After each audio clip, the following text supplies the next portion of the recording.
What kind of logic goes into removing or discussing removing radiation shields from patients undergoing some kind of a radiological exam?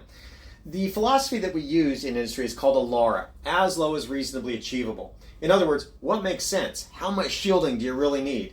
To put it in context, if you get about 3 millirem per day just from natural background, from the radon, the air we breathe, from the ground underneath us, from the primordial radioactivity in the earth, and from cosmic rays in outer space, you get about 3 millirem per day.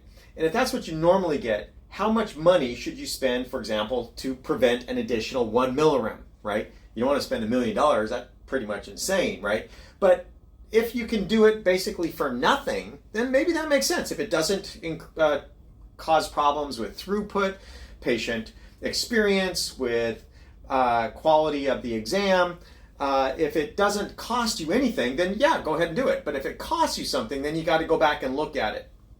Now that makes sense for a patient to talk about that. If they're only getting one exam or 1 or 2 exams per year or something like that, then you can have that discussion. What is it really worth to make them wear a big lead apron?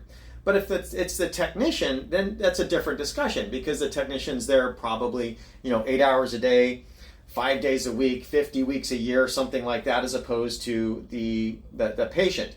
And so it really just comes down to that principle, LARA. What really makes sense in terms of being able to reduce the dose while improving the quality of the product? It's kind of like, you think of in health physics, that's what we call this. We call this optimization. You think of dose like a waste product. Like when I make anything, I'm going to have some waste, and the good engineering practice is to reduce the waste. You can't ever have zero waste, but you can minimize the waste. And that's the way we think of dose, and that's how you do dose management. You want to minimize it in a way that makes sense. So, great question. Thanks for asking it.